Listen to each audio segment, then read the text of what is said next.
നീ രാവിലെ ഞാൻ അങ്ങ് പോകുമ്പോ ഇവിടെ ഉണ്ടായിരുന്നു. ഇപ്പൊ തിരിച്ചു വരുമ്പോൾ ഇവിടെ ഉണ്ട്. എന്താ കേസ്? എന്താ എടാ എന്റെ പൊന്നിയായിട്ടൊന്നും പറയണ്ട.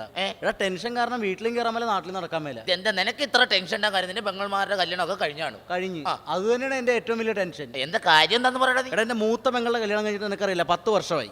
10 വർഷമായിട്ട് എന്റെ മൂത്ത പെങ്ങളുടെ കല്യാണം കഴിഞ്ഞു. അതൊക്കെ എനിക്കറിയാം. എടാ ഇതുവരെ പിള്ളേരില്ലടാ അവർക്ക്. ആ പിള്ളേരില്ലെങ്കിൽ ഏതെങ്കിലും ഡോക്ടർമാരെ പോയി കാണാൻ ആർക്കാ കുഴപ്പമെന്ന് വെച്ചാൽ മരുന്ന് മേടിക്കണം. ഡോക്ടർമാരെ മുഴുവൻ കാണിച്ച് അമ്പലങ്ങൾ മുഴുവൻ വഴിപാട് നടത്തി. ഇതുവരെ അവർക്ക് പിള്ളേരുണ്ടായിട്ടില്ല. ഇത് എന്താ കാരണം? കാരണം എന്താണെന്നാ, അവളുടെ കല്യാണം കഴിഞ്ഞ അന്ന് മുതൽ അവളുടെ ഭർത്താവ് അവളെ പെരക്കകത്തെടുത്ത് വാതിലടച്ചിട്ട് അവൻ പുറത്തിറങ്ങി കാവലി നിൽക്കടാ. അതെന്താ കാര്യം എന്താണെന്നാ, അവൻ ATM സെന്ററിലെ വാച്ച്മാനാണല്ല. അത് ശരി. പിന്നെ അങ്ങനെ പിള്ളേരുണ്ടാവും. നിന്റെ രണ്ടാമത്തെ പെങ്ങളുടെ കേസാ? രണ്ടാമത്തെ പെങ്ങളുടെ കേസ് എനിക്കറിയാം.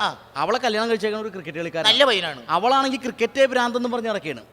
ഞാൻ അന്നേ എന്റെ അച്ഛൻ്റെ അടുത്ത് പറഞ്ഞാൽ ക്രിക്കറ്റ് കളിക്കാരെ കൊണ്ട് പെങ്ങളെ കല്യാണം കഴിച്ച് കൊടുക്കരുതെന്ന്. അതെന്താ നീ പറഞ്ഞു കൊടുത്തെന്ന് പറഞ്ഞപ്പോ കല്യാണം കഴിച്ചിട്ട് എന്താ കുഴപ്പം? കല്യാണം കഴിച്ചിട്ട് ഇപ്പൊ എന്താ കുഴപ്പമെന്നാ? എടാ ഒരു കൊച്ചുണ്ടായി കഴിഞ്ഞപ്പോ ഈ ക്രിക്കറ്റ് കളിക്കാരനായ എന്റെ അളിയൻ വന്നിട്ട് എന്നോട് പറയാണ് സിംഗിൾ അടിച്ചു.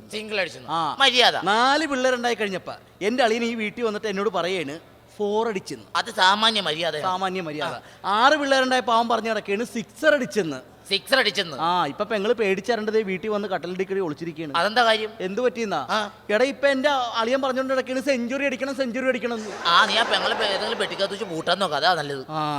പിന്നെ ഇപ്പൊ നിന്റെ മുഖത്തന്നെ ഒരു വല്ലായ്മ. എന്ന് പറഞ്ഞാൽ എന്റെ വീട്ടിലൊരു ബീക്കോംകാരി പെങ്ങളുണ്ടല്ലോ. ഉണ്ട്. ഏറ്റവും പെങ്ങള് അവള് പ്രസവിച്ച്.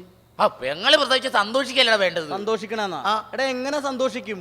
അവളുടെ കല്യാണം കഴിഞ്ഞിട്ടില്ലല്ലോ.